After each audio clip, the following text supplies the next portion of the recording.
네, 뉴스업 시작하겠습니다. 일본 방문 일정을 마친 이재명 대통령이 미국에 도착했습니다. 이 대통령은 방미 기간 도널드 트럼프 미 대통령과 첫 정상회담을 하고 외교정책 연설에도 나서는 등 숨가쁜 일정을 소화할 예정입니다. 미국 현지에 나가 있는 취재기자 연결합니다. 정인용 기자. 네, 워싱턴 백악관 앞입니다. 네, 이 대통령이 미국에서 어떤 일정들을 진행하는지부터 정리해 주시죠. 네, 이재명 대통령은 한국 시각으로 오늘 새벽 3시 50분 미 앤드루스 공군기지에 도착했습니다. 기지에는 미 측에선 애비 존스 의전장 대행과 미 군인들이, 우리 측에선 조현 외교부 장관 등이 영접을 나왔습니다.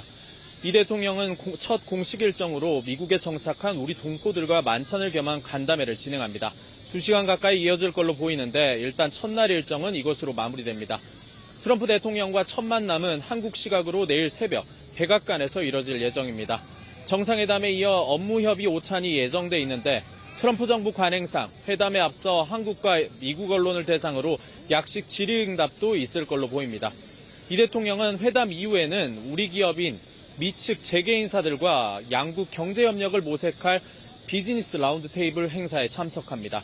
이어 미국 내 대표적 싱크탱크인 전략국제문제연구소 CSIS 정책연설에 나서 새 정부의 대외 정책 방향과 동맹 비전을 제시할 걸로 보입니다. 순방 마지막 날인 이곳 시각 26일 오전에는 한국전쟁 참전 용사들이 안장된 곳이자 우리 국립현충원격인 알링턴 국립묘지에서 일정을 시작합니다. 이 대통령은 이후 필라델피아로 이동해 서재필 기념관을 방문하고 한미 조선협력의 상징인 필리조선소 시찰을 끝으로 방미 일정을 마무리하고 귀국길에 오릅니다. 네, 내일 새벽에 있을 한미 정상회담의 주요 의제, 또 우리 정부 입장도 정리해 주시죠. 네, 회담에선 우선 지난달 말 관세 협상에서 타결된 3,500억 달러 규모의 대미 투자펀드 세부안과 대미 직접 투자가 논의될 걸로 보입니다. 국방비 증액과 중국 견제를 위한 주한미군의 역할 재조정 등 안보 현안에 대한 조율도 있을 걸로 예상됩니다. 안보 분야는 미국이 우리에게 기존보다 조금 더 많은 역할이나 비용을 요구하는 내용이어서 정부는 이를 지렛대로 한미 원자력 협정 개정 등을 얻어내겠다는 전략입니다. 전홍축 우라늄 생산과 사용 후 핵연료 재처리 역량을 확보할 수 있는 길을 열어 우리 원전 산업의 경쟁력을 강화하겠다는 구상입니다. 이성락 안보실장이 한미 통상 분야 안정화와 동맹 현대화와 함께 새로운 협력 분야 개척을 이번 회담의 핵심 의제로 꼽은 만큼 어떤 분야에서 어느 정도 공조가 합의될지도 관심입니다. 이른바 대통령실 3실장이 모두 방미하는 등 정부는 한미 정상회담 막판 총력전에 돌입한 분위기인데요. 강훈식 비서실장은 오늘 미국에 도착해 정상회담 협상에 총력을 다하고 있다고 밝혔습니다. 지금까지 백악관 앞에서 YTN 정인용입니다. 트럼프 대통령의 관세로 우리 경제가 전방위적 압박을 받는 가운데 이번 한미 정상회담에서 풀 과제가 한둘이 아닙니다. 특히 반도체와 자동차는 대미 투자를 명분으로 시간을 벌고 철강은 쿼터나 품목 예외 조치를 요청할 필요성이 제기되고 있습니다. 뉴욕에서 이승윤 특파원입니다. 한미 정상회담에서 가장 조치가 절실한 산업은 올해 3월에 25%, 6월엔 50%까지 관세가 올라 대미 수출길이 사실상 막힌 철강입니다. 경쟁사인 일본제철이 141억 달러를 들여 미국 내 고로와 전기로를 보유한 US 스틸을 인수하면서 포스코와 현대제철은 더 불리해졌습니다. 한미 정상회담에서 한국산 철강 쿼터나 품목 예외 조치를 요구할 필요가 있습니다. 앞서 2018년 한국은 트럼프 일기 때 연간 263만 톤의 면세 쿼터를 확보해 올해 1분기까지 해당 쿼터 안에서 무관세로 철강을 수출해왔기 때문입니다. 자동차도 EU와 일본 등 경쟁국과 유사한 15%의 관세가 확정돼 그동안 한미 FTA로 누렸던 2.5%의 관세 우위 효과가 사라져 수출이 20% 정도 줄어들 전망.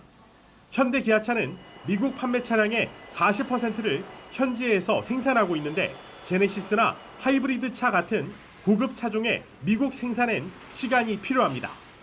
한미 정상회담을 통해 대미 직접 투자 기간 중 관세 완화 조치가 이루어질 필요성이 있습니다.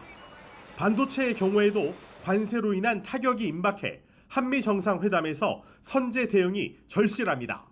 As we move into the fall months, we'll start to get the numbers on how that's really having, what kind of a real impact it's having. So, we're heading into that time frame in the marketplace that tends to be a little bit volatile. 트럼프 대통령이 조만간 발표할 반도체에 대한 관세가 비메모리에서 메모리까지 스마트폰으로도 확대될 가능성도 무시할 수 없기 때문입니다. 한미 무역 합의의 주역이었던 조선업도 살얼음을 걷는 건 마찬가지입니다. 대미 협상에서 조선업을 지렛대로 한국이 유리한 고지를 차지했지만 미국은 일본에도 똑같은 조선업 협력 요청을 한 것으로 알려졌습니다.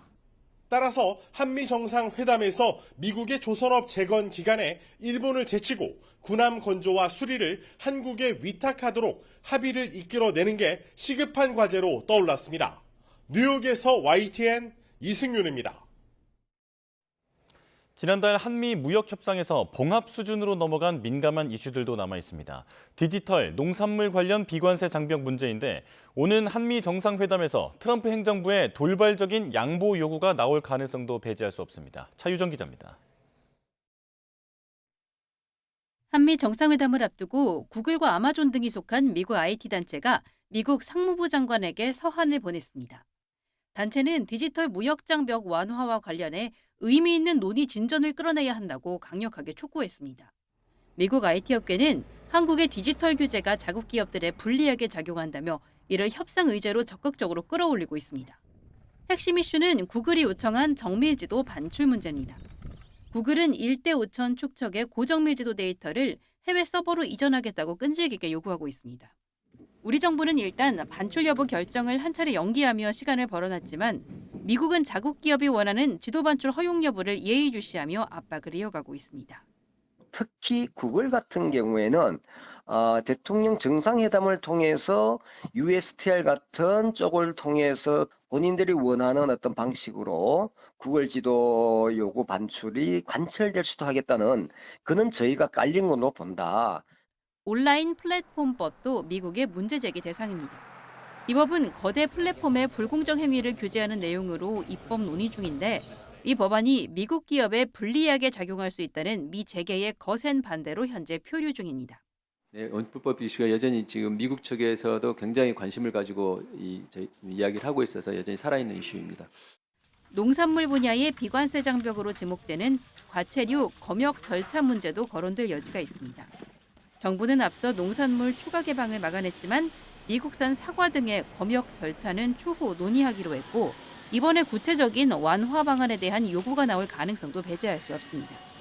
정부는 트럼프 대통령이 민감한 분야에서 돌발적인 요구를 할 가능성에 대비해 다양한 시나리오에 맞춘 대응 방안을 마련 중인 것으로 알려졌습니다. YTN 차유정입니다.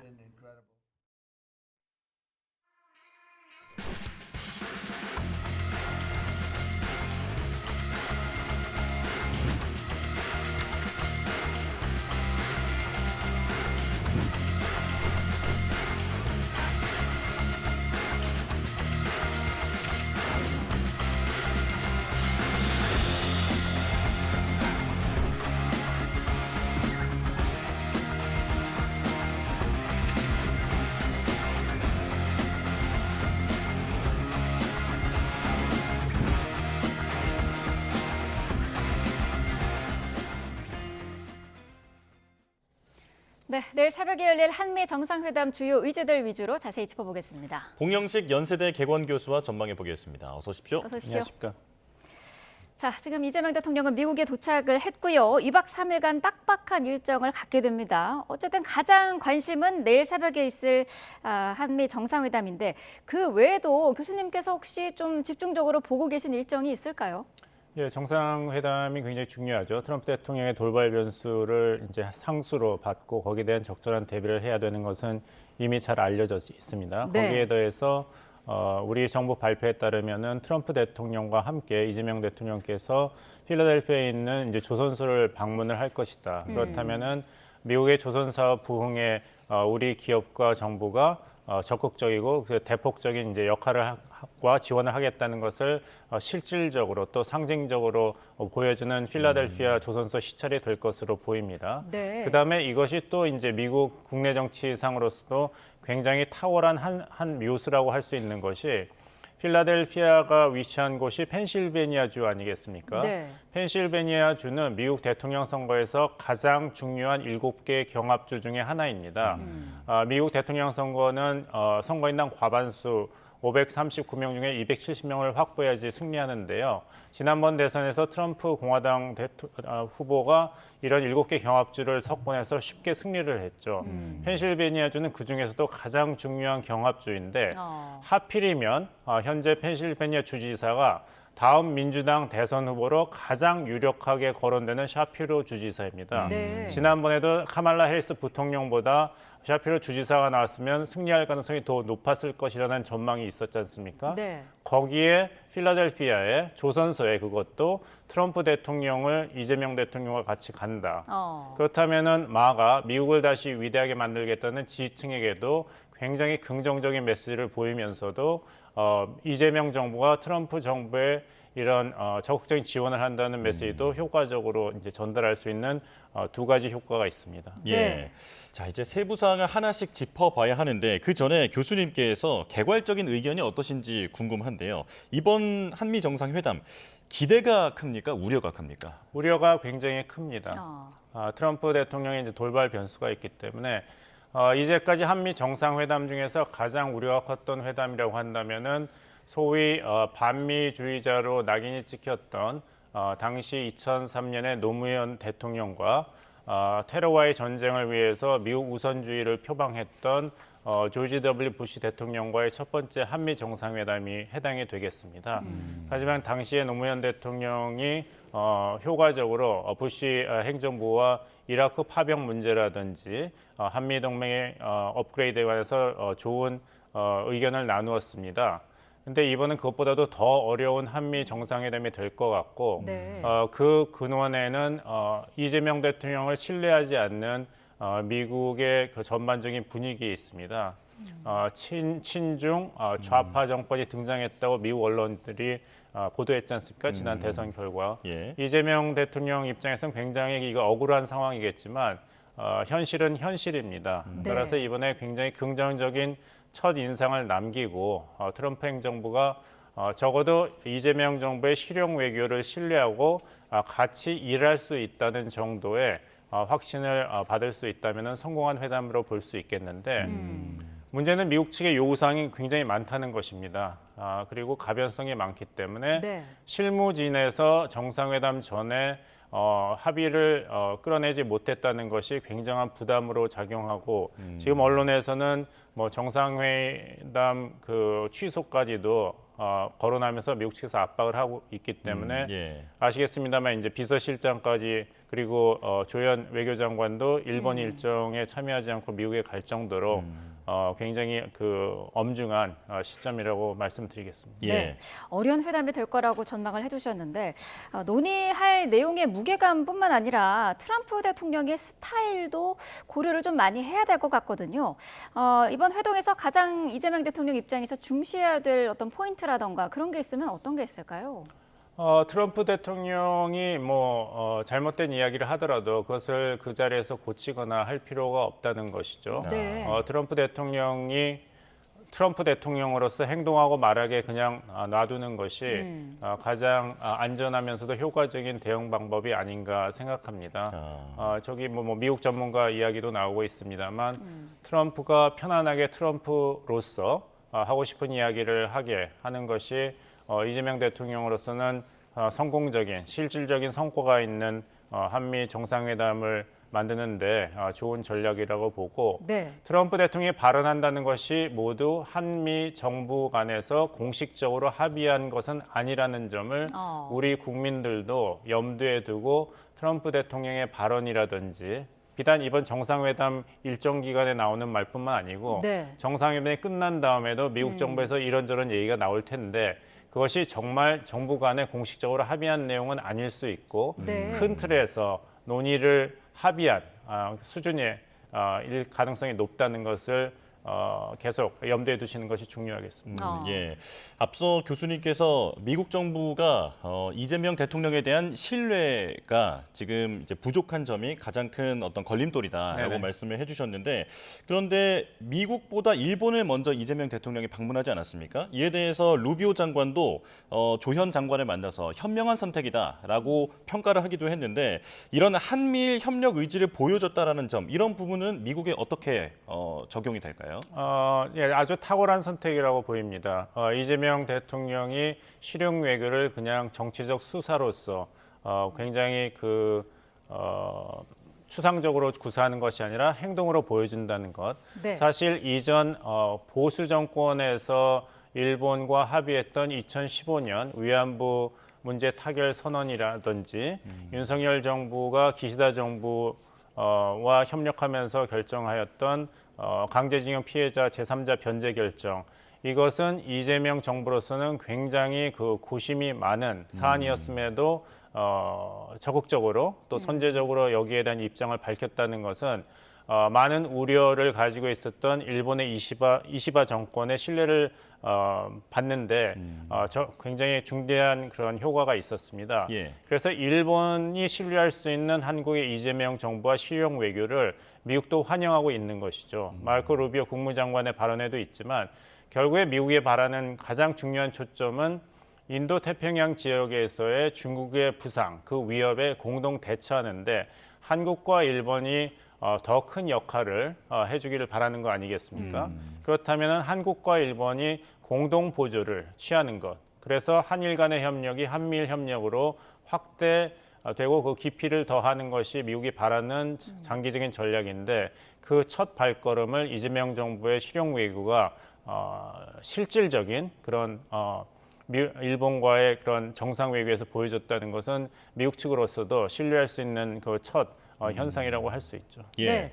조현 외교장관이 한일 회담도 건너뛰고 이제 미국으로 급하게 갔었고요. 강훈식 비서실장도 대통령실을 비우는 게 굉장히 이례적인데 비우고 지금 미국으로 가 있습니다.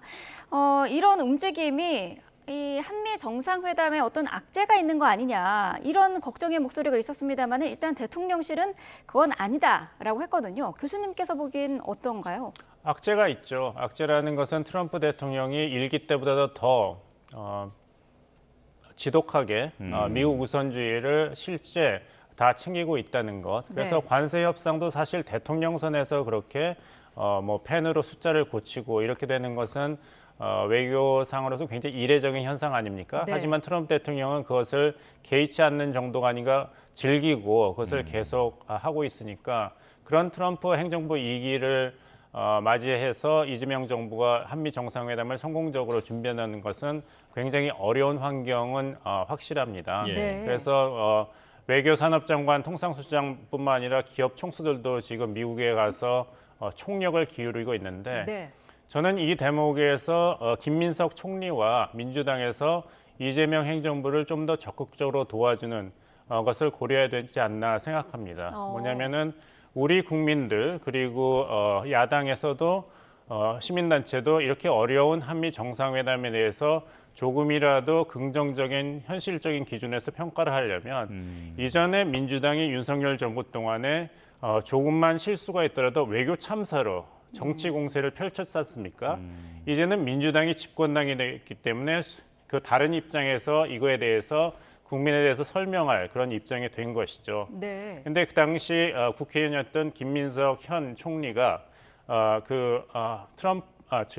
바이든 행정부와 윤석열 정부의 이런 외교 한미 정상회담을 비판하면서 결국 한미 간의 동맹을 존중하면서도 대한민국의 국가이익을 지키는 것은 민주당의 몫이 되었기 때문에 앞으로 한국 정부는 미국에 대해서 북한과의 비상 군사 연락선을 재개통하고 핵 추진 잠수함 한국 도입을 인정하고 미국의 각종 공문서에 명확한 독도 표기를 하고 미국에 진출한 한국 기업들에 대한 경제적 평등 대우 등을 요구하겠다. 이것이 이루어지지 않으면 민주당이 독자적으로 미국의 대표단을 파견해야 된다. 이런 얘기를 했어요. 그렇다면 그 기준으로 본다면 이번 한미 정상회담에서 트럼프 행정부로서 이런 요구 조건을 이재명 대통령이 받지 않는다면은 같은 기준에 이건 실패한 정상회담이 돼버리거든요. 그러니까 여기에 대해서는 좀 자기 반성이라든지 이런 엄중한 외교 현실에 대해서 새로운 자세로 임하겠다는 그런 메시지를 내보내는 것이 이번 어려운 상태에 있는 한미 정상회담이 국민들께서도 그래도 인정을 할 수 있는 성공한, 최소한도의 성공한 정상회담의 인정을 받을 그런 토대가 마련될 것입니다. 예. 이제 국내 정치권의 어떤 역할이랄까요? 이런 부분도 좀 강조를 해주셨는데 조금 전에 트럼프 대통령의 협상 스타일에 대해서 말씀을 해주셨습니다만 아마도 정상회담에서 돌발 요구가 있을 가능성도 충분히 있지 않습니까? 만약 나온다면 예상되는 의제가 뭐가 있을까요? 일단은 3,500억 달러 대미 투자를 지난번 관세 협상 타결에서 양국 정부가 이제 발표를 했지 않습니까? 일단은 그것을 당연시하면서 3,500억 달러 플러스 더 추가 투자를 압박할 가능성이 있습니다. 저기 거래 기술 얘기가 나오고 있지만 네. 트럼프 대통령이 이야기한 것은 뭐냐면 자기는 윈윈이라는 것은 경영학과에서 가르쳐서는 안 된다. 이건 말도 안 되는 이론이다. 이런 주장을 했어요. 네. 제가 읽어봤는데 윈윈이란 거는 내가 1%라도 더 이길 수 있는 것을 상대방에게 그냥 남기고 거래를 끝났다는 거 아니냐. 100% 승리가 아니라 120% 승리를 항상 추구해야 된다. 기존 합의가 있더라도 그 합의는 당연한 것을 내 것으로 하고 거기에 더 추가 요구를 하고 무엇인가 더 나오는 것을 봐야 된다. 끝까지 휘둘러야 된다는 대목이 있습니다. 이재명 대통령께서 굉장히 고생하실 것으로 그러네요. 보이는데 어렵네요. 예, 그것은 이제 트럼프 대통령의 협상 스타일과 철학이기 때문에 거기에 대해서는 어떤 정부를 대표하는 대답을 할 필요도 없고 이유도 없습니다. 이것은 이시바 일본 총리가 1차 트럼프 대통령이 첫 번째 정상회담을 한 다음에 네. 기자회견 때도 나는 책임 있는 일본 내각의 총리로서 가정적인 상황에 대해서 공식적인 답변을 할 수 없다고 얘기를 했고 트럼프 대통령도 굉장히 멋진 대답이다. 이런 얘기에서 좌중에 웃음이 터진 적이 있습니다. 네. 뭐 그렇게까지는 안 되더라도 트럼프 대통령이 하고 싶은 얘기를 하는 것은 뭐 예상한 바다 이렇게 대처하는 것이 맞지 않을까.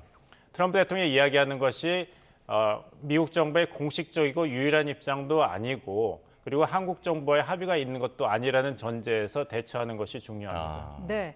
어쨌든 우리 정부나 이제 이재명 대통령도 국익을 최우선으로 생각하겠다라는 그런 입장을 가지고 이제 회담에 임할 텐데 트럼프 대통령의 요구도 상당할 거거든요. 여기서 국익을 최선으로 생각하면서 어느 정도 좀 균형도 맞춰야 될 텐데 이게 굉장히 어렵지 않겠습니까? 굉장히 어렵죠. 지금 한국 대통령 하기에는 좋지 않은 상황입니다. 특히 이제 미국의 트럼프 대통령과 협상을 한다는 건 어렵죠.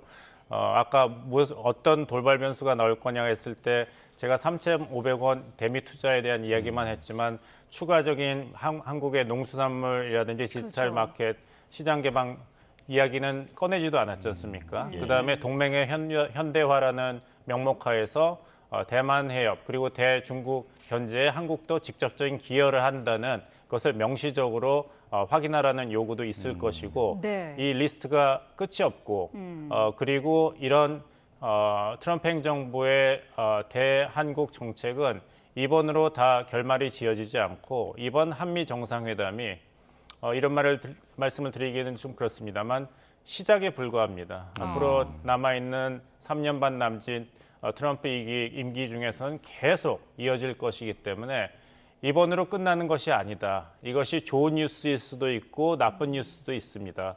이번으로 끝나지 않기 때문에 우리가 계속 소위 시달리는 그런 한미 관계에 대비해야 되지만 또 동시에 이번에 우리가 큰 손해를 본다 하더라도 모든 게임이 종결되는 것은 아니다. 네. 변화의 여지가 계속 남아있다는 긍정적인 해석도 가능합니다. 예. 네.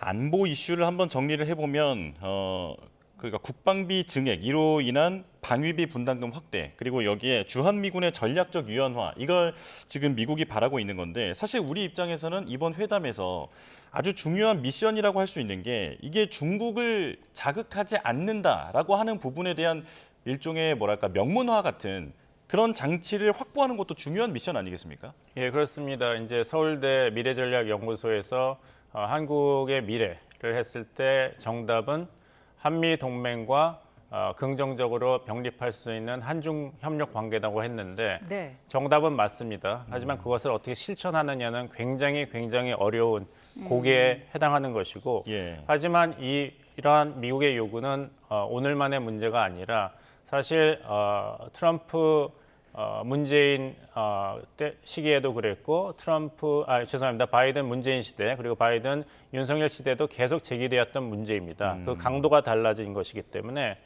이번에 이재명 정부가 한미 정상회담에서 이러한 미국 요구에 소위 성공적으로 방어했다고 한다면은 두 가지 면을 저희가 주목할 필요가 있겠습니다. 예. 이런 요구가 이제 바이든 행정부에서 문재인 정부에게 제기되었을 때 당시 2021년 한미 정상회담에서는 이렇게 해결이 됐습니다. 그때 공동 성명에서 그 대만 해협의 안정과 평화는 중요성을 양국 정상이 강조하였다. 그리고 두 정상은 쿼드 등 개방적이고 투명하며 포용적인 지역 다자주의 중요성을 인식하였다는 선에서 매듭을 지었습니다. 네. 중국 외교부에서는 여기에 대해서는 비난 성명을 내고 한국은 함부로 불장난을 하지 말라고 했지만 그 이상의 어떤 공세는 없었고 네. 당시 정의용 외교장관은 대만 해협의 평화와 안정 유지가 중요하다는 것은 모든 나라가 이야기하는 것이고 G7 정상회의의 공동선언문에도 포함된 내용이고 어떤 특정 국가를 겨냥한 것이 아니다 했거든요. 네. 이 정도 선에서 트럼프 대통령과 이재명 대통령이 이 문제에 대한 합의를 한다면은 성공으로 보아야 합니다. 두 번째, 동맹의 현대화라든지 주한미군의 이제 전략적 유연성. 그래서 한반도에서의 이런 전쟁 억지보다는 중국 견제로 임무를 변화하는 것, 또 이제 한국의 이런 군사적인 지원에 대해서도 지금 양측의 이견이 있는데 이 문제도 부시 행정부와 노무현 행정부 때도 갈등의 여지였습니다. 그때 어떻게 해결이 됐냐면 2006년에 당시 반기문 외교장관과 콘돌리자 라이스 미국 국무장관이 맺은 공동선언문이 있습니다. 거기서 한국은 주한미군의 전략적 유연성의 필요성을 존중한다. 하지만 또한 미국은 전략적 유연성의 이행에서 한국이 한국 국민의 의지와 관계없이 동북아 지역 분쟁에 개입되는 일이 없을 것이라는 한국의 입장을 존중한다고 선을 그었습니다. 이 정도의 합의가 트럼프 행정부로부터 나온다면은 네. 굉장히 성공한 이재명 정부의 첫 번째 한미 정상회담이라고 이야기할 수 있겠습니다. 하지만 확률이 어떨지는 좀 두고 봐야겠습니다. 단어 하나하나 좀 아슬아슬한 줄타기가 아슬합니다. 계속 될 것 같습니다. 이번 그 미국행위 국내 대기업 총수들도 경제사절단으로 동행을 하지 않았습니까? 미국의 어느 정도의 투자 보따리를 풀어놓을지도 관심인데 어쨌든 미국 입장에서 가장 관심 있는 부분은 조선업 관련 부분이지 않습니까? 이 마스가 프로젝트인데 이 부분은 어떻게 전망하세요?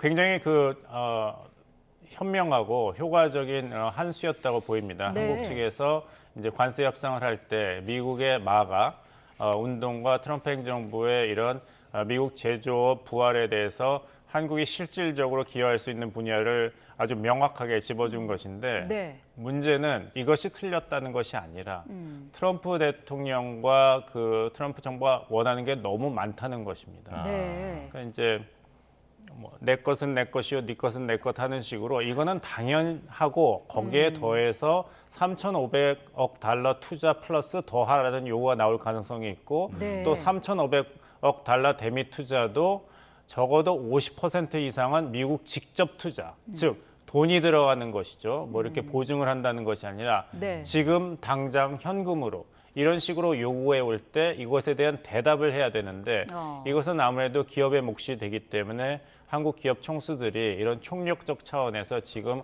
워싱턴으로 달려간 것이 아닌가 싶습니다. 예. 네. 자, 그리고 원자력 관련해서도 아마도 양쪽에서 충분히 물밑에서 대화를 나눈 것으로 지금 보도가 되고 있는 상황인데 그 웨스팅하우스 합의 관련한 내용도 포함되고 그리고 한미 원자력 협정 개정까지도 언급이 되고 있거든요. 내용을 좀 정리를 해주실까요?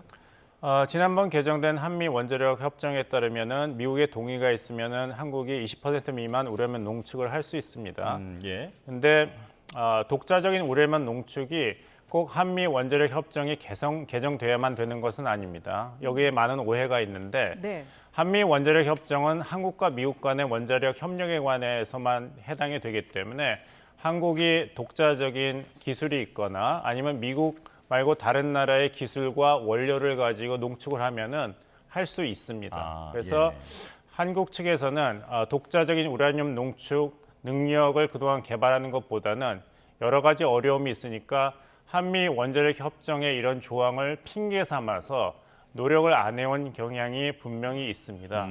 예를 들면 이명박 정부 때 이 한미 원자력 협정을 개정을 하면서 앞으로 그 건식 처리, 파이로 프로세싱에 대해서 한국과 미국이 연구 협력을 하겠다고 했습니다. 네.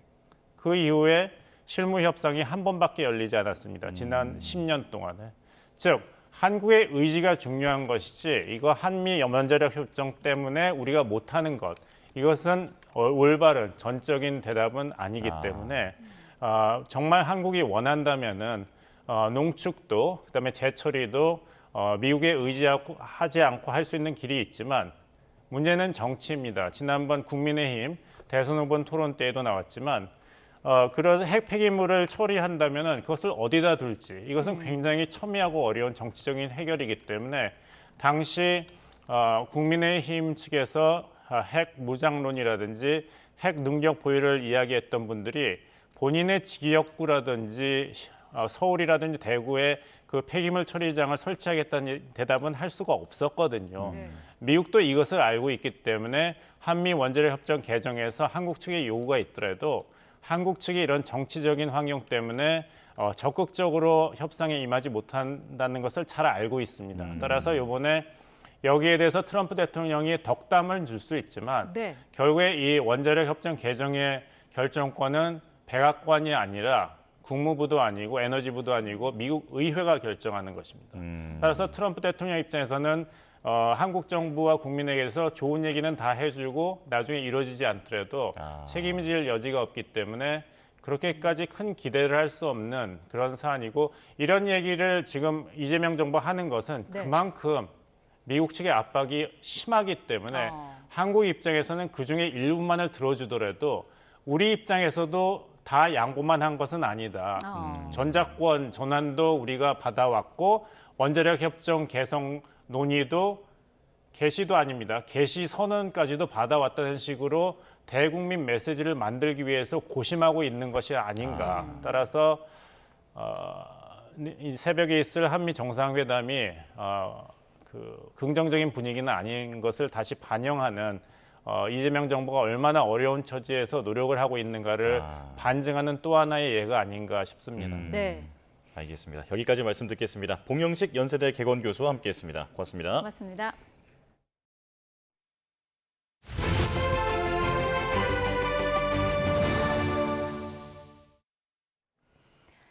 네, 이른바 노란봉투법으로 불리는 노동조합법 개정안이 국회 본회의를 통과했습니다. 민주당은 역사적으로 큰 일을 해냈다고 평가한 반면 국민의힘은 정부가 국가 경제를 실험용 쥐쯤으로 생각한다고 비판했습니다. 김다연 기자가 보도합니다. 여야는 노란봉투법을 두고 무제한 토론으로 맞붙었으나 더불어민주당 주도로 토론이 종결되고 법안 표결이 이어졌습니다. 표결 결과 재석 의원 186명 가운데 찬성 183명, 반대 3명으로 노란봉투법이 의결됐습니다. 민주노총 관계자 등은 본회의장 방청석에서 법안 처리 과정을 지켜봤습니다. 여야는 법안이 통과된 뒤에도 공방을 이어갔습니다. 노조법 2, 3조 개정안은 하청에 대한 원청의 책임을 강화하고 노조 파업에 대한 사측의 손해배상을 제한하는 내용을 담고 있는데 민주당은 노동권을 한 단계 높인 역사적 순간이라고 평가했습니다. 윤석열 거부권 행사로 미뤄졌었는데 우리가 역사적으로 큰 일을 했다 이렇게 생각을 합니다. 반면 야당은 국가 경제를 대상으로 생체 실험을 하겠다는 거라며 헌법 소원 카드까지 시사했습니다. 마치 대한민국 국가 경제를 한 마리의 실험용 쥐점으로 인식하는 것 같습니다. 노란봉투법이 국회 문턱을 넘자마자 2차 상법 개정안이 본회의에 상정되고 여야는 또다시 무제한 토론에 돌입했습니다. 이른바 더 센 상법 개정안은 자산 2조 원이 넘는 상장 회사의 집중 투표제 도입과 감사위원 분리선출 의무화를 골자로 합니다. 여당은 주주 평등의 원칙에 따라 일반 주주 이익도 반영되고 경영 투명성이 강화되면 시장 내 선순환이 이뤄질 거라고 강조합니다. 주주 중심의 경영 내지는 책임지는 경영, 그렇게 가야 자본시장에 대한 불신들, 냉소가 신뢰로 바뀐다. 야권은 기업의 경영 활동이 위축되면 일자리 축소와 투자 감소로 이어져 경제는 악의 굴레에 갇힐 거라고 우려합니다. 기업들의 발목을 잡고 수갑을 채우고 족쇄를 채운 상태에서 금메달을 따오라고 할 수는 없는 것입니다. 상법 개정안도 방송법과 노란봉투법에 이어 본회의 문턱을 넘을 거란 전망입니다. 여기에 더해 민주당은 특검 수사 범위와 기간을 확대하는 개정안까지 밀어붙인다는 방침이어서 여야 간 대치는 계속 이어질 전망입니다. YTN 김다현입니다. 사면 복권으로 정치활동 제약이 풀린 조국혁신당의 조국혁신정책연구원장이 부산 경남 일정을 시작으로 정치 행보를 본격화했습니다. 이재명 정부의 성공을 위한 좌완투수가 되겠다는 포부도 밝혔는데요. 여권 내부에서는 성급한 행보를 경계하는 목소리도 나옵니다. 황보혜경 기자입니다. 활발한 SNS 업로드로 정치활동을 재개한 조국 전 대표. 초심을 찾겠다며 지난해 창당을 선언했던 부산 민주공원을 찾았습니다. 이재명 정부 성공을 위한 좌완투수가 돼 내년도 지방선거와 차기 총선에서 국민의힘을 심판하겠다고 목소리를 높였습니다. 진보 영역이 비었기 때문에 저는 좌완투수가 되겠습니다. 극우 정당인 국민의힘을 반드시 패퇴시키겠습니다. 이어 자신의 특별 사면을 요청해준 문재인 전 대통령을 찾아 감사 인사를 전했습니다. 문 전 대통령은 조 전 대표에게 앞으로가 더 중요하다며 대한민국 민주주의를 더 깊고 단단하게 해달라 당부한 거로 전해졌습니다. 조 전 대표는 문재인 전 대통령 내외를 비롯해 함께 사면된 민주당 최강욱 교육연수원장과 영화 다시 만날 조국도 관람했습니다. 오늘은 경남 김해 봉하마을을 찾아 노무현 전 대통령 묘역을 참배하고 내일부터 4일 동안 광주, 전남, 전북을 잇따라 훑는 호남 투어도 예고했습니다. 광폭 행보에 자숙을 요구하는 여권 목소리에는 자신의 길을 가겠다고 뜻을 굽히지 않았는데 우려는 계속됐습니다. 사면을 공개적으로 요구했던 민주당 박지원 의원은 SNS에 성급하면 실패한다며 호남 지방선거에서 몇 석 확보한다고 해서 혁신당이 민주당이 되는 건 아니라고 꼬집었습니다. 국민의힘도 민주당과 대통령실에서조차 조국 자성 얘기가 나온다고 한다며 입시 비리로 국론 분열을 초래한 만큼 스스로 반성부터 하라고 날을 세웠습니다. 그렇게 쉽게 말을 내뱉을 수 있는 그 배짱은 도대체 어디서 나오는 건지 본인 스스로 반성부터 좀 해보고 진보의 빈자리를 채우겠다며 지지세 결집에 나선 조국 전 대표. 여권의 견제에도 정면 돌파 의지를 드러내고 있어 향후 정치 행보에 더욱 시선이 쏠립니다. YTN 황보혜경입니다. 내란 특검이 어제 한덕수 전 국무총리에 대해 전격 구속영장을 청구했습니다. 특검은 한 전 총리가 윤석열 전 대통령의 위헌 위법한 비상계엄 선포, 내란을 방조했다고 판단했습니다. 자세한 내용 취재기자 연결해 알아보겠습니다. 이경국 기자. 네, 내란 특검 사무실에 나와 있습니다. 네, 특검이 한 전 총리의 신병 확보에 나섰는데 아직 영장 심사 일정은 잡히지 않았죠?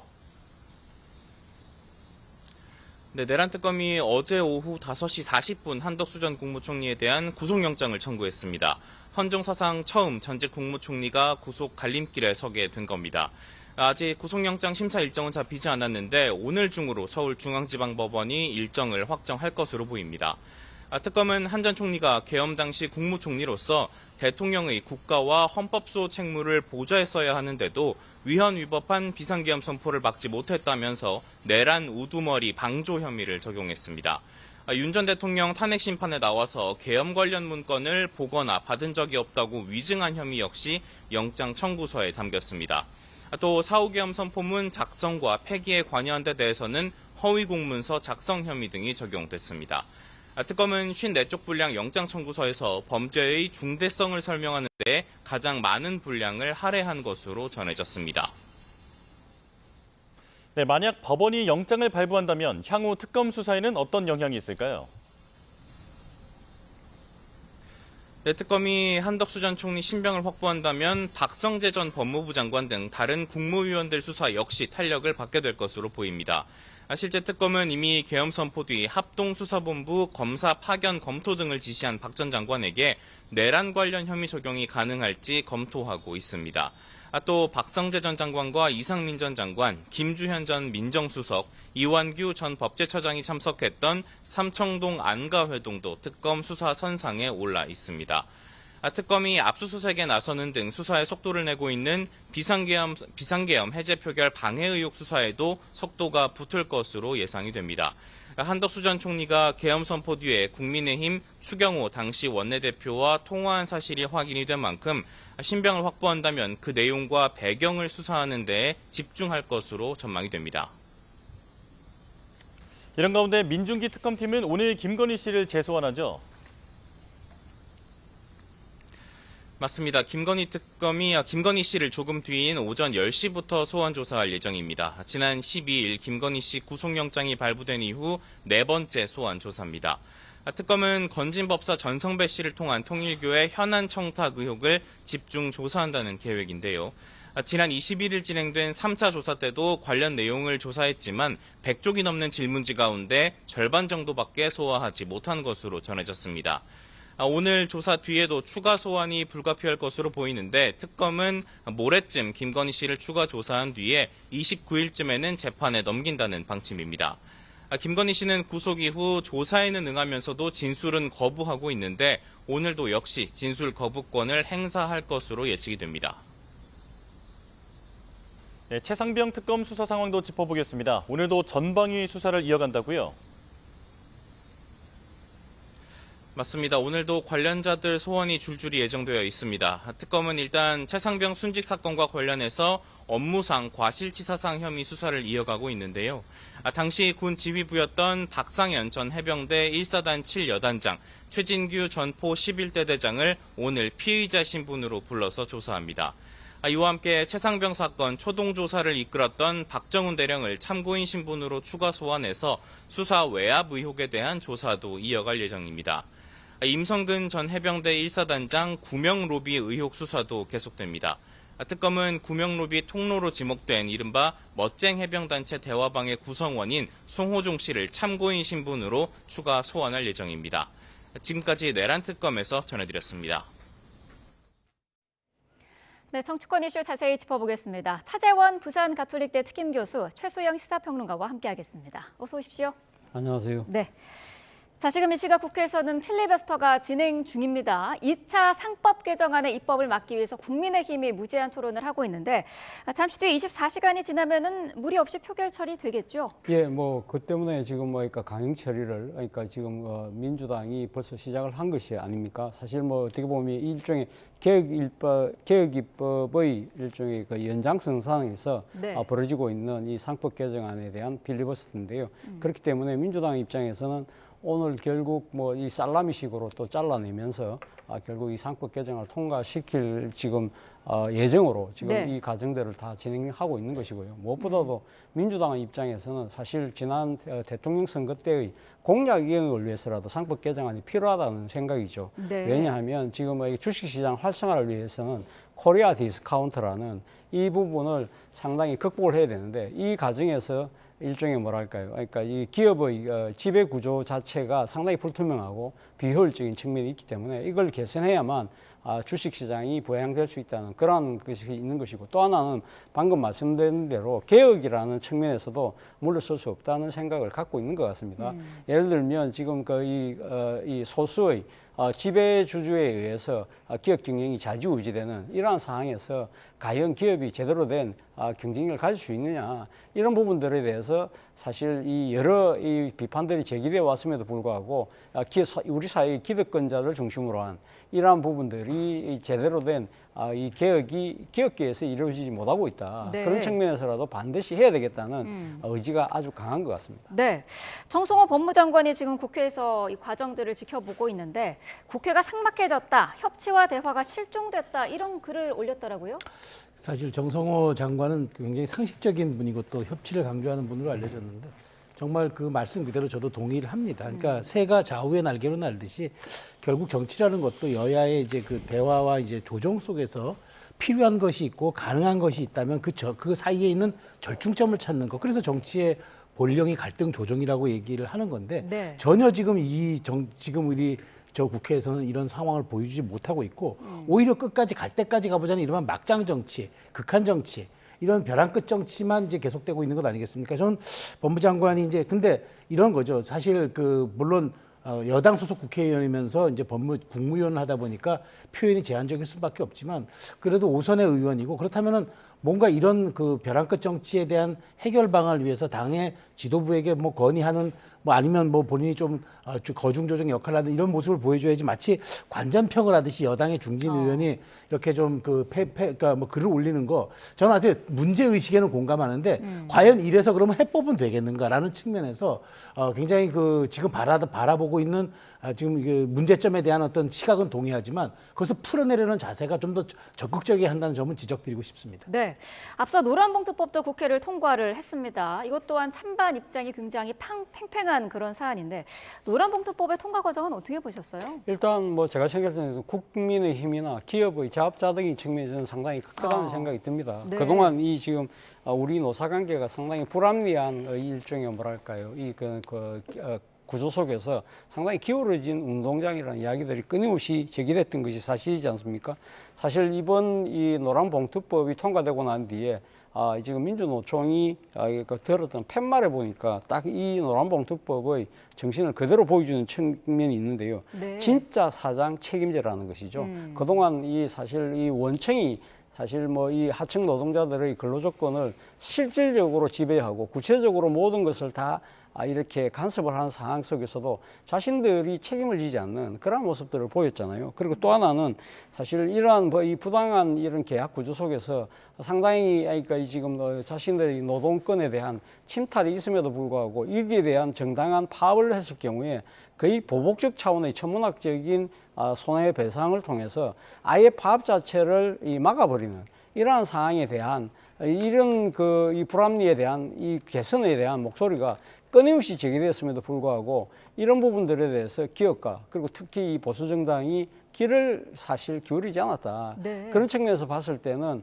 이 노란봉투법의 저는 뭐 시행은 불가피한 측면이 분명히 있다. 그리고 특히 이러한 부분들이 그러니까 민주당이 야당 시절에도 벌써 국회 본회의를 2번이나 통과했지만 단순하게 대통령 거부권을 통해서 모든 것을 그냥 이렇게 잘라버리는 이런 식으로 이렇게 대화가 차단된 상황에서 과연 이 노란봉투법의 단계적 이용을 위한 이 여야 간의 그러니까 정치권의 대화 타협을 위한 통로마저 없어졌던 그런 측면이 분명히 있었기 때문에 민주당 입장에서는 자신들이 야당 때 강력하게 추진했던 이 법안을 여당이 되고 난 뒤에 추진 안 할 수밖에 그러니까 하지 않으면 안 될 수밖에 없는 처지로 내몰린 측면도 분명히 있는 것이거든요. 물론 네.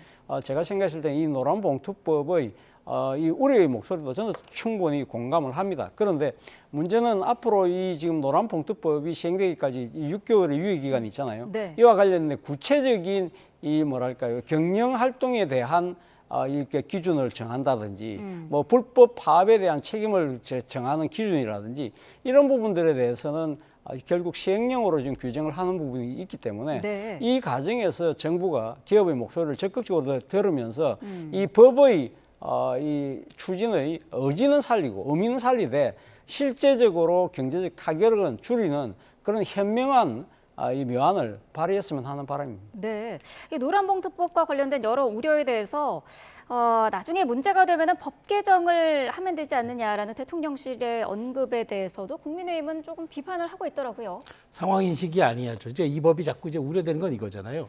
노동자의 권익 신장이라든가 기업 문화 개선을까지는 좋은데, 그러니까 이 소의 뿔을 바로잡으려다가 정말 소를 잡는 경우가 있어서는 안 된다. 이제 네. 제가 아까 정치는 정치도 좌우의 날개로, 새도 좌우의 날개 날고 정치도 여야가 협치로 가듯이 결국 경제라는 것도 노동자와 기업이 상생해 나갈 때, 양쪽이 균형을 맞춰줄 때 비로소 경제도 발전하고 우리 국가도 발전하는 것 아니겠습니까? 그런데 이게 과연 상생의 법이 될 수 있는가라는 측면에서 지금 문제가 많이 남는 거죠. 네. 실질적으로 지금 이렇게 모호했던 법의 규정, 그러니까 원청의 책임을 어디까지 볼 것인지, 그다음 사용자로 규정하는 것을 할 것인지에 대한 명문화된 조항이 없어요. 딱 떨어진 조항이 없어요. 그러니까 이걸 가지고 나중에 법원 판례에 다 맡겨야 되는 상황이 온다 그러면은 기업은 1년 내내 소송에 기업 영향을 쏟거나, 아니면은 뭐 이런 판례를 조사하는데 그냥 계속 소송하다 보면 정말 그 노동자 단체와 갈등만 하거나 이러다가 나를 지세울 수가 있는데, 과연 이것이 정말 이게 우리 앞으로 상생 법안을 할 수 있느냐.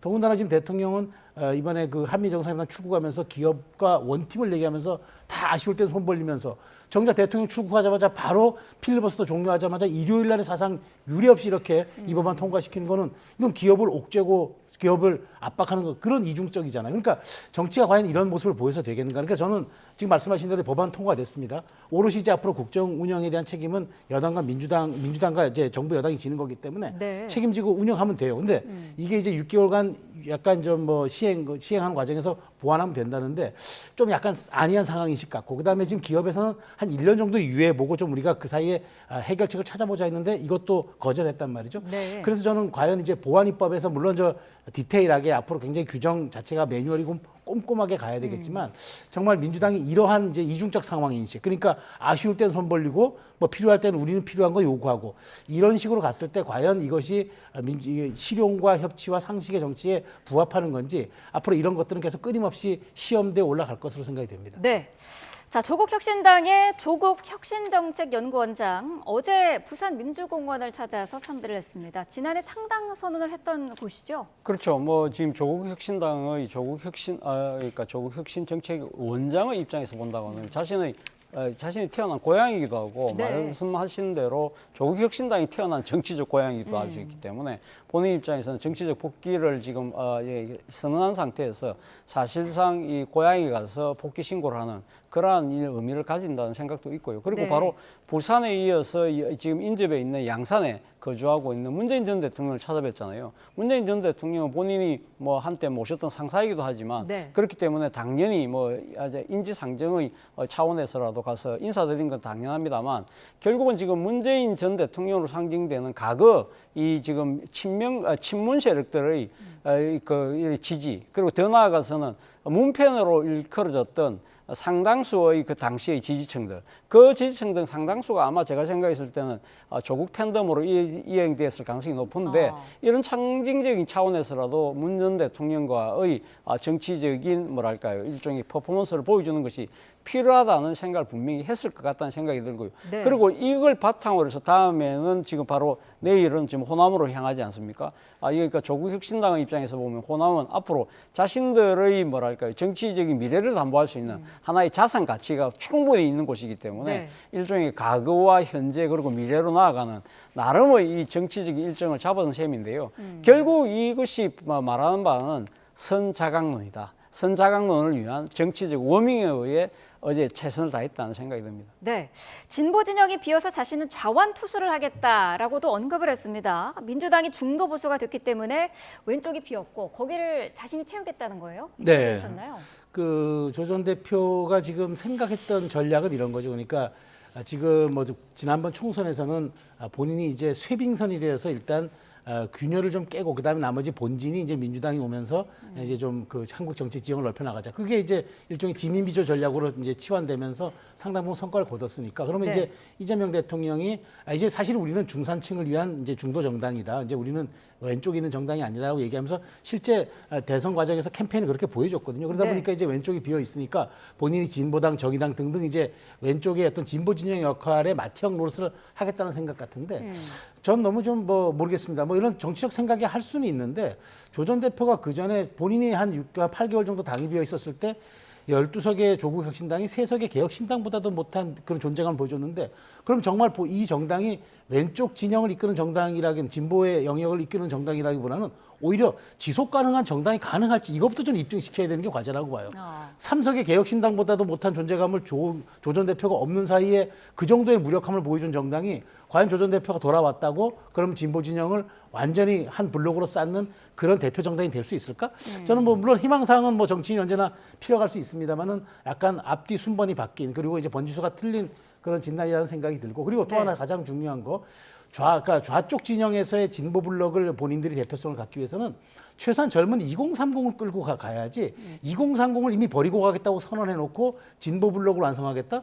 그 얘기는 정말 파수 없는 찐빵을 내가 만들겠다는 얘기인데 과연 여기에 많은 대중과 유권자들이 동의해 줄지 그다음에 진보 블록을 이루는 또 하나의 축인 4050은 전부 민주당의 지금 사실 어찌 보면 주력한 핵심 코어층인데 그러면 뭘 가지고 정치를 하겠다는 건지 저는 지금 사실 저 말이 그래서 저는 약간 공허한 레토릭으로 들리는 겁니다. 물론 할 수는 있는 이야기고 조 전 대표의 입장에서는 뭔가 돌파구를 마련해야 되니까 얘기를 하겠습니다만은 전혀 현실성이 없고 구체성도 떨어진 일종의 약간 허망한 레토릭 같다는 생각이 자꾸 듭니다. 네, 2030을 포용해야 된다라는 지적을 해주셨는데 어제 2030에 대한 얘기도 했습니다. 네. 2030 남성의 일부가 극우화됐다면서 용인할 수 없다라는 표현도 썼더라고요. 물론 뭐 사실 우리 그러니까 지금 사회 일각 특히 정치권 일각에서 조국 전 대표와 같은 인식을 갖고 있는 진단이 많이 나오고 있는 게 사실이지 않습니까? 지난 탄핵 국면을 거치면서 2030 특히 남성들의 그 뭐랄까요 탄핵에 대한 반대 목소리가 상당히 집단적으로 표출됐던 측면이 분명히 있는 것이 있습니다만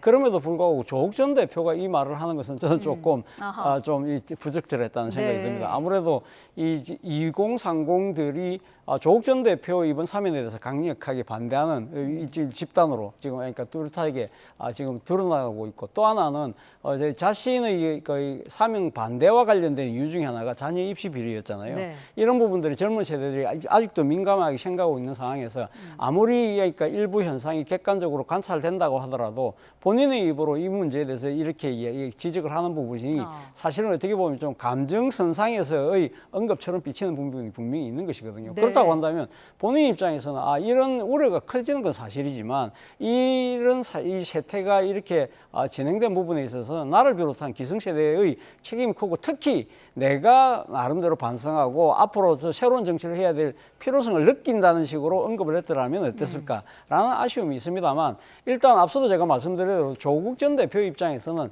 지금 조국 혁신당을 중심으로 한 이 자강론을 빨리 지금 이렇게 키워야 된다는 그런 생각이 상당히 강한 것 같아요. 네. 그러다 보니까 이런 이 자신을 향한 여러 가지 비판들에 대해서도 다 듣고는 있다면서도 이걸 정면 돌파하겠다는 의지를 강하게 비치고 있지 않습니까? 네. 이런 부분들이 사실은 어떻게 보면 이 의지의 하나의 뭐랄까 천명처럼 보이기도 하지만 또 한편으로는 상당히 좀 급하다. 나름대로 상당히 그러니까 이 어떻게 보면 이 말은 선자강론이라고 이야기를 하면서도 결국은 지금 연말이나 내년 연초에 민주당과의 합당을 겨냥해서 스스로의 몸집을 빨리 키워야 되겠다는 그런 조급심, 조바심 이런 것들의 결과가 아니냐는 그런 비판에 직면할 수 있기 때문에 이럴수록 약간은 조금 호흡을 길게 갖고 갈 필요가 있겠다는 생각도 듭니다. 네.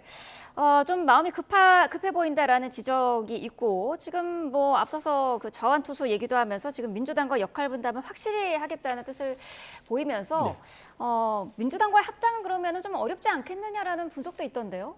그러니까 조국 혁신당의 행보가 좀 갈팡질팡해요. 일종의 이런 거죠. 황운하 의원 이런 얘기합니다. 나중에 선거가 있으면 우리가 이제 호남에서는 뭐 경쟁하자. 근데 나머지는 또 선거연대 하자. 아니 정당의 정체성이 그렇게 한 지역마다 다를 수가 있습니까? 저는 어디에선 연대하고 어디에선 하고 이건 이제 정말 정치를 기능주의화 시키는 거고 정치를 정략화 시키는 거죠. 그게 올바른 유권자들의 선택을 받는 과정입니까? 표가 되고 그다음에 의석을 얻을 수 있다라면은 뭐 그런 꼼수를 좀 부릴 수 있다 이런 얘기인데 저는 그래서 조국 전 대표가 지금 얘기하는 아마 조 전 대표가 롯데 롯데 프로야구를 좋아하는 그런 분이라서 그런지 좌완 투수 얘기는 꺼냈는데 네. 저도 한마디 첨언한다면 그렇습니다. 좌완 투수든 우완 투수든 기본기가 갖춰져야 합니다. 일단 아무리 좌완 투수가 좋다고 해도 스트라이크를 던지지 못하는 투수는 투수가 아니죠. 네. 두 번째, 제구력이 안정돼 있어야죠. 근데 조 전 대표는 우리나라 내로남불의 상징적인 그런 사람으로 돼 있고 지금 사실 대법원 판결 받고 감옥에 있으면서도 나오면서도 사과하지 않고 오히려 2030을 그렇게 좀 비난하는 듯한 이런 분이 과연 이런 들쭉날쭉한 제구력으로 앞으로 이 정치판에서 본인의 정체성을 어떻게 또 확립해 나갈지도 저는 그 부분을 먼저 들여다봐야 한다고 생각하고요. 네. 조 전 대표가 던진 문제가 우리 사회에서는 굉장히 컸습니다. 그때 사실 얼마나 공정과 상식에 대한 얘기가 컸으면 대입 제도까지 그때 바꿨겠습니까? 그랬던 분이 이제 와서 감옥에서 나오니까 조국 혁신당에서는 약간 재심 청구 얘기가 벌써 나오는데 저는 차라리 했으면 좋겠어요. 그래가지고 조 전 대표가 가진 그 혐의, 그다음에 부부가 그 재판받았던 그 혐의가 다시 수면 위로 올라와서 조 전 대표가 그러면 그 말하자면 수면 위에서 그 공론장에서 다시 한번 평가받으라는 거죠. 그렇게 해서 본인이 정치적으로 면죄부를 또 받겠다면 저는 그 받는 거는 반대하지 않겠습니다. 이런 식으로 저는 뭉뚱그려서 본인에게 지지하는 계층이나 집단은 굉장히 개혁적인 거고 나머지는 극우화돼 있거나 아니면은 같이 함께 갈 수 없다는 이런 이분법적 사고를 가진 정치인이 과연 앞으로 국민 통합에 정말 부합하는 정치인인가 많은 분들이 다시 한번 생각하게 될 것 같습니다. 네, 지금 민주당 내부에서도 자숙을 당부하는 목소리가 계속해서 나오고 네. 있는데 그런 얘기 다 받아 안으면서 제 길 가겠다라는 게 조국 위원의 입장이었거든요. 자중시킬 수 있는 어떤 그런 기회랄까요? 그런 게 민주당 입장에서는 있을까요? 아무래도 내년 지방선거가 하나의 그 고비가 되지 않을까 하는 생각이 드는데 네. 지방선거가 사실은 지금 어떻게 보면 한 명의 1위만 지금 당선되는 일종의 뭐랄까요? 지난 총선 때에서 봤던 지역구 선거에서의 소선거구 제도와 똑같은 그런 양상이기 때문에 사실 이 지방선거에서 민주당과 조국혁신당이 나눠서 출마하는 경우에는 양당 모두에게 치명타가 될 가능성이 상당히 높거든요. 물론 호남에서는 경쟁 체제가 만들어질 수 있지만 특히 수도권 같은 경우에서는 사실 한 5% 이내 차이에서 당락이 결정될 수 있는 그런 상황이라고 한다면 지금 이 양당이 분열된 상태에서 나갈 경우에는 쉽지 않다. 그렇다고 해서 그러면 그럼 수도권에서만 연대가 가능할 수 있느냐? 그런데 호남에서 말씀하신 것처럼 호남에서는 경쟁을 하면서 이러한 구조 자체가 사실 쉽지가 않은 상황이라고 한다면 결국은 양당이 합칠 수밖에 없는 그러한 상당한 이 상황으로 몰릴 가능성이 높기 때문에 바로 민주당이 지금 이야기하는 부분이 바로 그거라는 겁니다. 앞서 말씀드린 대로 조국 전 대표의 생각이 지금 상당히 마음이 급하다는 것이죠. 일종의 속도 위반을 하고 있다. 그렇기 때문에 이런 경우에 있어서는 상당히 지금 민주당의 지지층들에게도 상당한 분열을 가져올 수 있는 요소가 있기 때문에 그렇게 해서는 안 된다는 것이고요. 또 하나는 자칫 잘못하면 역방향으로도 갈 수 있다는 것이죠. 그러니까 예를 들면 선자강론을 계속 외치다가 나름대로 단독으로 돌파할 수 있겠네 이런 식으로 되고 특히 조국 전 대표가 서울시장이라든지 아니면 개항 보선에 출마하는 그런 독자적으로 출마하는 그런 상황이 된다고 한다면 민주당 입장에서는 최악의 상황이 될 수 있는 것이거든요. 그야말로 역방향으로 지금 조국 혁신당이 주행을 하는 셈이기 때문에 이러한 모든 것들을 고려했을 때 민주당 입장에서는 강하게 지금 이 선자강론의 워밍업은 좋지만 그것이 지나쳐서는 안 된다는 경고의 메시지를 보내는 것이 아닐까라는 생각이 듭니다. 네. 자, 국민의힘은 내일 새로운 당 대표가 결정이 됩니다. 김문수, 장동혁 두 사람이 지금 결선에서 맞붙어 있는 상황인데 두 사람이 다른 전략을 보이고 있더라고요. 그렇습니다. 그러니까 장동혁 후보는 선명성을 더 강화하는 전략, 그다음에 이제 오히려 반탄파 지지층을 더 결집시키는 일반 강성당원들에게 소구하는 일관성 있는 전략으로 나가는 반면 이게 이제 김문수 후보는 조금 이제 말하자면 본인의 어떤 그 입지가 흔들린다는 판단 하인지 찬탄파도 끌어안겠다라는 약간 중도 확장적인 메시지인데 이게 일종의 말하자면 그 혼재돼 있는 그래서 정체성의 상실이라는 지금 비판에 직면하고 있는 거죠. 안철수 의원을 만나서 산탄파의 지지를 요구하고 또 한동훈 전 대표가 여기에 이제 페북에 참전을 했습니다. 그러니까 최악의 후보를 막아달라. 물론 명시하진 않았습니다만은 누구나 해석했을 때 장동혁 후보임을 이제 우리가 인지할 수 있기 때문에 그렇다면 이제 김문수 후보를 지지해 달라는 이제 그런 쪽으로 돼서 이른바 김한도 연대를 통한 이제 마지막 막판 이제 그 새 직결 전략으로 이제 가고 있는데 이게 이제 미묘한 게 전선이 형성되고 있는 거죠. 그렇게 했을 때 지금 여기서 그러면 이제 앞으로 주목해야 될 지점이 이겁니다. 한동훈 전 대표가 참전을 했기 때문에 만일 여기서 김문수 후보가 그나마 이긴다면은 어떤 정도의 본인의 영향력이라든가 당내 입지가 어느 정도는 그래도 유지가 되는 과정이 되겠지만 만약 여기서 패한다고 그러면은 김문수 후보 패하고 장동희 후보 된다 그러면은 뭐 장동희 후보가 얘기했던 뭐 한동훈 전 대표에 대한 감정의 호불호를 떠나서 뭐 친한계에 대한 그런 어떤 정치적 평가를 떠나서 이건 한 전 대표가 어찌 보면 이번 그 당대표 선거에 출마하지 않았던 용기라든가 결단의 부분과 함께 일종의 뭐랄까 반탄이 이제 앞으로 그 당을 이끌게 했다는 이 책임론에서부터 좀 자유로울 수 없는 그런 이제 어떤 문제를 좀 이야기할 것 같아서 네. 굉장히 지금 하루 남은 선거입니다만은 대단히 흥미로운 상황으로 흐르고 있고 결국에는 어떤 일이 있어도 이제 반탄 후보가 되는 거죠. 네. 자, 그렇다면 여기에서 앞으로 이제 친한계라든가 좀 개혁 쇄신파들은 그럼 최고위원 한두 명 이제 당선이 됐지만 이런 간극과 이런 균형점을 어떻게 다시 한번 조율하고 공간을 창출해 나갈지 이게 아주 가장 앞으로의 어떤 과제 혹은 우리가 관전 포인트 이게 되지 않을까 싶습니다. 네, 교수님께서는 어떻게 보세요?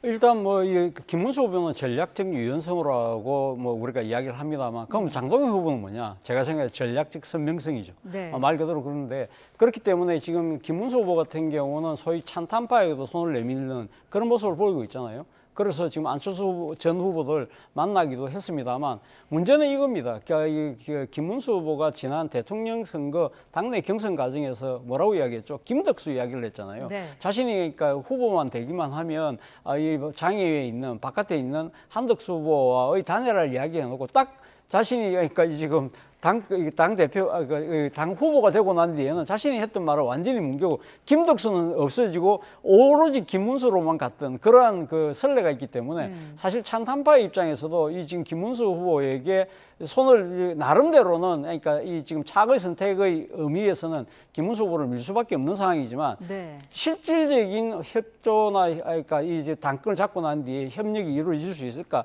그 부분에서 상당히 그러니까 지금 고개 갸꾸릴 수밖에 없는 것이죠. 네. 실제 안철수 전 후보 같은 경우는 김문수 후보에게 윤 대통령의 전련을 강하게 요구했는데 그 부분을 좀 모호하게 지금 그러니까 빠져나가는 그런 상황이잖아요. 그렇기 네. 때문에 김문수 후보가 설사 당권을 잡는다고 하더라도 사의 말하는 전략적 유연성이 계속적으로 이어질 수가 없다는 그러한 측면에서 본다고 한다면 또 상당한 분열의 요소를 그대로 갖고 가고 있는 것이고요. 네. 말 그대로 장동희 후보는 이 전략적 선명성만 오로지 갖고 있는 거지 않습니까?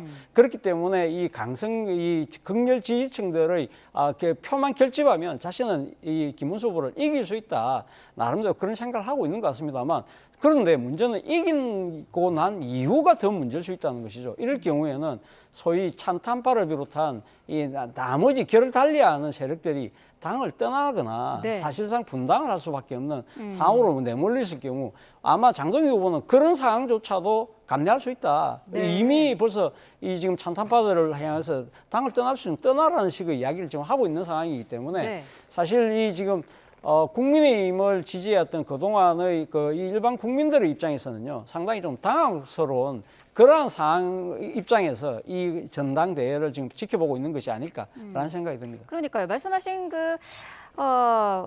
그 찬탄파 지지층들이 당을 떠나는 것, 당이 쪼그라드는 것까지 그러면 감수를 하겠다라는 거였을까요? 어떻게 보시나요? 근데 저는 이렇게 생각합니다. 이제 그 당선되고 난 다음과 당선될 때의 과정이 좀 다를 겁니다. 네. 왜냐하면 우리가 강을 건넜으면 뗏목을 버리라는데 그럼 정청래 지금 민주당 대표가 야당과 나는 악수도 하지 않고 계속 안 가겠다고 얘기하는데 정기국회 되는데도 정말 그렇게 할까요?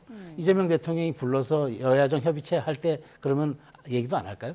전 장동희 후보든 김문수 후보든 되고 나선 마찬가지일 거라 생각합니다. 어떻게 그렇게 정치가 고립으로서만 갈 수 있겠습니까? 저는 근데 전략적 유연성을 저는 나오리라고 봐요. 근데 이제 과연 거기에서 그러면 내부 총질자들에 대해서 당을 떠나게 하라. 그렇다고 출당시킬 수는 없는 거죠. 그러면 실질적으로 친한계 의원들의 대부분들이 비례대표제인데 쫓아버리면은 정말 당을 만들 수도 있는 거죠. 왜냐하면 비례대표는 탈당을 할 수 없고 출당이 되면 당을 만들 수 있는 거니까. 그러니까 제가 보기에 지금 이야기는 선거를 위해서 조금 더 강한 선명성을 부각하고 김문수 후보와 다른 어떤 그런 결집력을 보이기 위해서 하는 얘기고 네. 당대표가 되고 나서 진짜 이제 당을 이끌게 됐을 때 그럼 최고위원 7명 가운데 2명인 찬탄파 후보들이 당의 또 쇄신과 혁신을 요구하는 거 그럼 계속 봉숭아학당식으로 그 서로 갈등만 빚다가 말겠습니까? 그러니까 저는 정치를 할 겁니다. 근데 다만 어느 선까지의 전략적 유연성을 발휘해서 수렴하고 또 그것을 정치로 이제 표현해낼지 그게 관건이 되겠지만 네. 김문수 후보든 장동영 후보든 제가 된다고 해도 당을 더 고립화의 길로 가는 그런 어떤 뭐랄까 좀 더 본인이 갖고 있는 그런 그 외골수의 길은 가지 않을 거라고 저는 생각이 됩니다. 네. 투표는 어떻게 예상하세요? 이 찬탄파가 전략 투표를 할까요? 글쎄요. 뭐 많은 분들이 사실 뭐 이번 그러니까 결선 내 친한계들이 나서서 김문수 후보를 차악의 선택을 하지 않을까라는 이야기를 많이 합니다. 네. 사실 지난 대선 때도 보면 김문수 후보가 앞서 말씀드린 대로 당선되고 난 뒤에 한덕수 후보와의 단일화를 통해서 그때 당시 그러니까 그 부분을 이행하지 않자 당 지도부에서 일방적으로 한덕수 장애 후보를 등록을 시키는 그런 사태가 발생했잖아요. 그때 당원 투표에서 결국은 부결될 때 그때 부결됐던 가장 큰 힘 중에 하나가 소위 말하는 친한계 당원들의 반발 때문에 그렇게 벌어졌다. 그래서 김문수 후보가 그런 부분들을 상당히 염두에 두고 있는 상황인 것처럼 보입니다만 네. 사실상 그런 것이 실제 가능할까 부분에 저는 고개를 좀 갸웃거리는 부분이 사실 이 한동훈 전 대표의 입장에서는 이것이 좀 이렇게 전략적 모성을 지금 띠고 있다는 것이죠. 그러니까 본인 입장에서는 김문수 후보가 좀 되는 게 나을 수도 있겠어. 그런 측면도 있지만 진짜 그런 생각을 갖고 있다고 한다면 본인이 좀 더 적극적으로 더 선제적으로 뭔가 움직였어야 되는데 약간은 이렇게 하는 척만 하는 그런 부분을 보이고 있다. 본인 입장에서는 아마 결과적으로 김문수 후보가 당선되면 좋아. 뭐 조금 상대적으로 나을 수 있어. 그러나 장동영 후보가 되더라도 나쁘진 않아. 왜냐하면 그렇게 극한적으로 당을 몰고 왔을 때 그럼 지방선거는 참패할 수밖에 없을 것이고 네. 새로운 기회가 나오기도 올 수 있어. 이런 약간 전략적 모성을 유지하고 있는 상황이기 때문에 한동훈 전 대표를 비롯한 이 대변대는 친한계의 목소리들이 지금 강력하게 그 자신들의 지지층을 향해서 김문수 후보를 밀으라고 이야기를 하고 있지 않기 때문에 이러한 부분들이 단순하게 투표율의 변수와 그러니까 함수관계를 논하기에는 좀 이르다라는 생각이 든다는 것이죠. 네, 알겠습니다. 자, 오늘 두 번 말씀은 여기까지 듣겠습니다. 차재원 부산 가톨릭대 특임교수 최소영 시사평론가와 함께했습니다. 고맙습니다.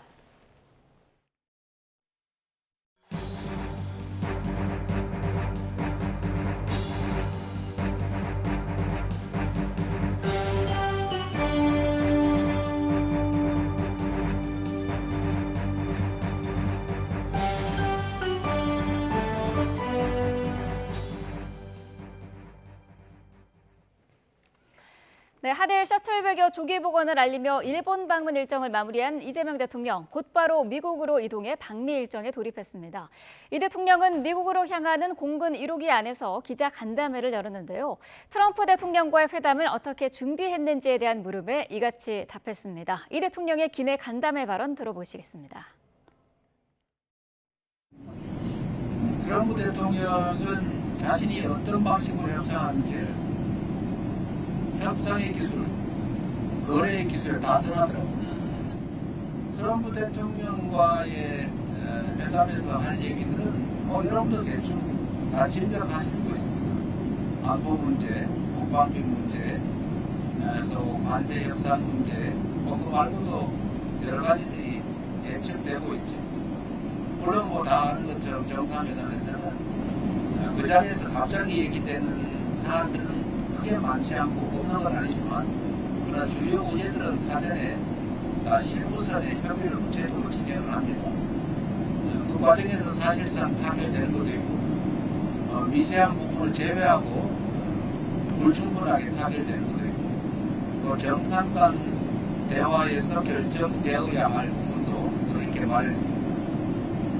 지금도 이 순간에도 실무적 협의는 계속되고 있고 저희도 준비하고 있습니다. 그러나 분명한 것은 대한민국도 하나의 주권 국가이고 주권 국가에서 우리 주권자들, 우리 국민들이 기대하는 바를 충족시키지는 못할지라도 최소한 실망하게 해드리지는 않아야 된다라는 그런 책임감을 가지고 있습니다. 대화도 그리 무리하지 않을 것이다. 라고 기대하고 있고 또 그렇게 예상하고 있기도 합니다. 네. 이재명 대통령은 지난 23일 열린 한일 정상회담에서 이시바 시게루 일본 총리가 매우 우호적으로 한국과 미국의 협상에 대해 많은 조언을 해줬다고 밝혔습니다. 이 대통령은 일본 방문을 마치고 미국으로 향하는 공군 1호기 안에서 진행된 기자간담회에서 이시바 총리가 미국과 협상할 때 어떤 점을 주의하면 어떤 이점이 있을지도 세부적으로 협조해 주기로 했다며 이같이 말했습니다. 이재명 대통령은 지금 남북 관계가 대화 분위기가 조성됐던 지난 2018년과 비슷해 보일 수 있지만 객관적으로 전혀 비슷하지 않고 훨씬 나쁘다고 말했습니다. 이어 남북 간 불신이 매우 깊어졌고 적대감 역시 매우 커졌다며 북한의 핵무기 또는 미사일 개발 정도도 그때와 비교할 수 없을 정도라고 설명했습니다. 이 대통령은 다만 한반도 비핵화와 한반도 평화 안정이라는 목표, 그리고 대화와 소통, 협력이라는 문제 해결의 방향은 그때와 똑같다는 취지로 언급하며 상황이 나빠진 만큼 대화와 소통 등의 필요성은 훨씬 더 커졌다고 강조했습니다. 한미 정상회담을 앞두고 이례적으로 미국을 방문한 강훈식 대통령 비서실장이 난관이 아닌 총력을 다하는 것이라고 말했습니다. 미 언론은 한미 관계에 대한 의문 속에서 이재명 대통령에게 중요한 회담이 될 거라고 평가했습니다. 워싱턴 홍상희 특파원입니다. 워싱턴 DC에 도착한 강훈식 대통령 비서실장은 한 사람이라도 더 만나고 한 마디라도 더 설득하기 위해 왔다고 출국 당시처럼 강조했습니다. 대통령이 출국한 상황에 국내에 머무르던 비서실장까지 나선 건 의제 조율에 어려움이 있어서가 아니냐고 묻자 총력전이라고 말했습니다. 참 실장님이 다 오시는 게 굉장히 이례적이라서 뭔가 협상에 좀 난관에 봉착한 거 아니냐라는. 난관이라는 표현보다도 총력을 다하고 있다, 이렇게 이해해 주시는 게 더 옳은 표현이라고 생각합니다. 정상회담의 마지막 쟁점에 대한 질문에도 말을 아꼈습니다. 저희가 자세한 내용을 말씀드리기는 참 어렵습니다. 그래서 정상회담이 마치고 적절할 때가 되면 여러분들께 또 기회가 있을 거라고 생각이 듭니다. 미 언론들은 한국의 새 정부 출범 뒤 처음 이뤄지는 한미 정상회담의 주요 의제로 한미 무역 협상에 따른 경제 협력 현안과 북핵 문제를 꼽았습니다. CNN은 트럼프 시대 한미 관계에 대한 의문 속에서 이재명 대통령이 트럼프 대통령과의 관계를 강화할 중요한 기회를 맞게 됐다고 평가했습니다. 워싱턴 포스트도 한국이 미국 선박 산업을 다시 위대하게 만들겠다고 약속했다며 미국 선박 산업 활성화와 협력 강화를 주요 의제로 내다봤습니다. 워싱턴 DC 시내에서는 경찰이 이재명 대통령과 정부 당국자들의 동선을 점검하고 숙소 근처 통제에 나서는 등 정상회담 행사 준비로 분주했습니다. 통상과 안보에서 민감한 의제가 예상되는 가운데 외교산업 장관에 이어 대통령실 새 실장도 모두 출동하면서 회담 직전까지 의제 조율이 이어질 거란 예상도 나오고 있습니다. 워싱턴에서 YTN 홍상입니다.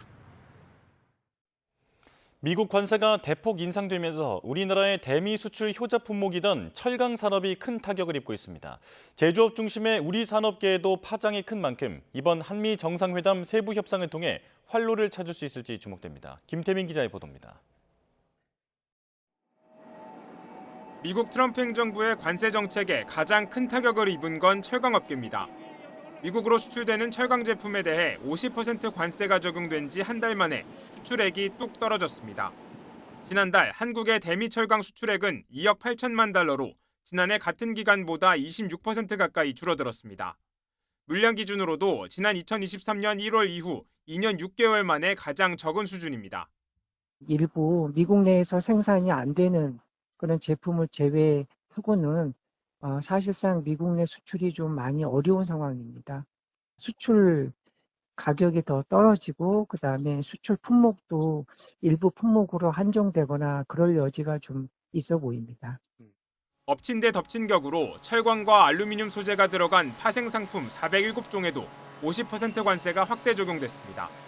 철로 만든 볼트나 알루미늄 포장재가 들어간 완제품 중간재에도 높은 관세를 매기겠다는 겁니다. 미국은 앞으로도 자국업계 요청에 따라 50% 관세를 적용할 파생 상품 종류를 계속 늘려갈 방침인 것으로 전해져 산업계에는 비상등이 켜졌습니다.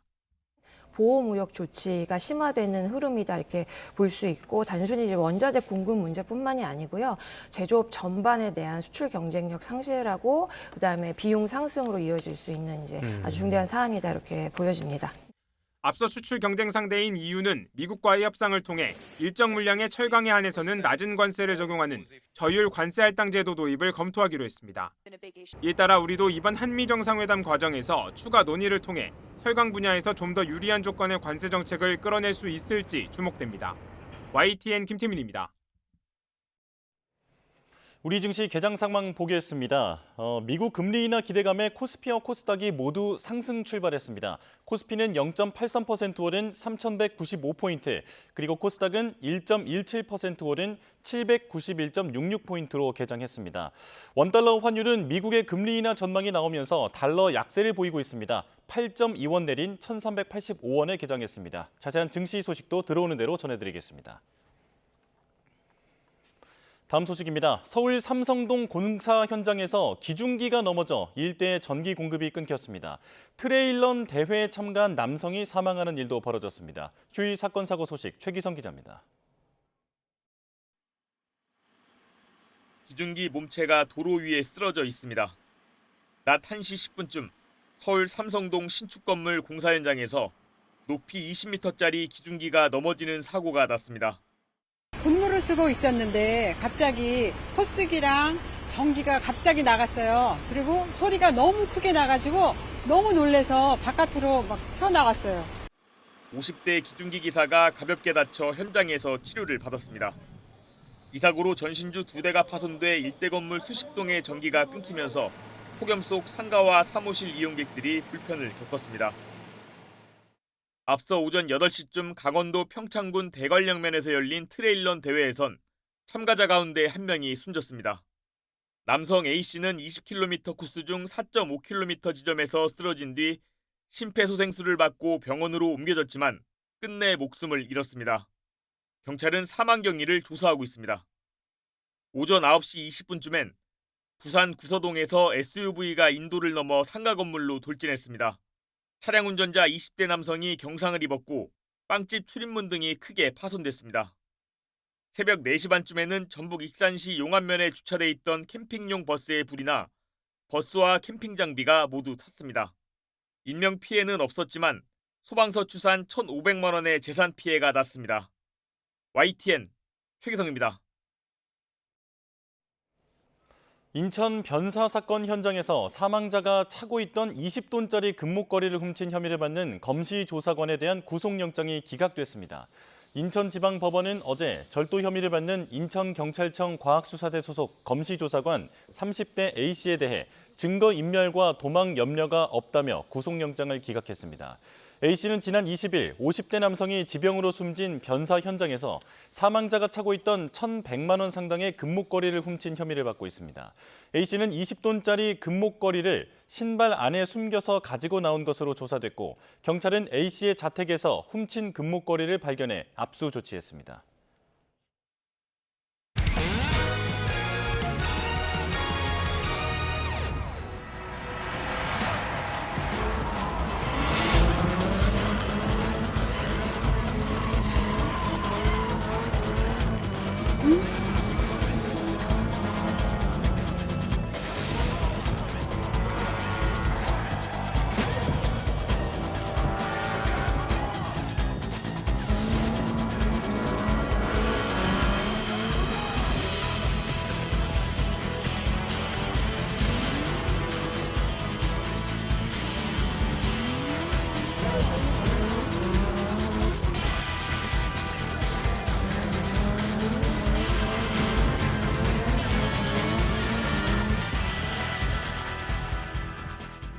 아홉 시를 조금 넘긴 지금 서울동 수도권 곳곳에 천둥, 번개를 동반한 강한 비가 내리고 있습니다. 서울 강서구와 경기 부천에는 시간당 30mm 안팎의 장대비가 집중되고 있는데요. 오늘 오후부터는 빗줄기가 더 거세질 것으로 보입니다. 수도권을 중심으로 시간당 최대 50mm 안팎의 국지성 호우가 예상되는 만큼 피해 없도록 대비 잘해주시기 바랍니다. 자세한 레이더 화면부터 살펴보도록 하겠습니다. 현재 붉은색의 호우구름이 서울등 수도권 서부 지역에 영향을 주고 있습니다. 오후에는 그 밖에 중서부와 호남 지방까지 비가 확대되겠고요. 호우예비특보가 내려진 인천과 경기 북부에는 내일까지 최고 100mm 이상, 그 밖에 중서부 지방에도 많게는 80mm의 비가 내리겠습니다. 오늘 비가 늦게 시작되는 영남과 제주도에는 소나기가 지나는 곳이 있겠습니다. 비가 오며 일부 지역은 폭염특보가 완화되거나 해제될 가능성이 있지만 습도가 높아서 후텁지근한 기온은 여전하겠습니다. 오늘 서울 한낮 기온 32도, 광주와 창원 33도가 예상됩니다. 내일 오전에는 호남 지방에도 강한 비가 집중되겠고요. 비는 오후부터 차츰 그치겠지만 일부 동쪽 지방은 밤까지 이어지는 곳도 있겠습니다. 이후 주 후반에는 수도권과 영서 지방에 또다시 비가 내릴 전망입니다. 오늘 해안가와 산간을 중심으로는 비와 함께 초속 20m 안팎의 돌풍이 몰아치겠습니다. 썰물 관리와 안전사고에 각별히 유의하시기 바랍니다. 지금까지 YTN 원희다입니다. 네, 뉴스와 월요일 순서 마칩니다. 내일 다시 뵙겠습니다. 고맙습니다.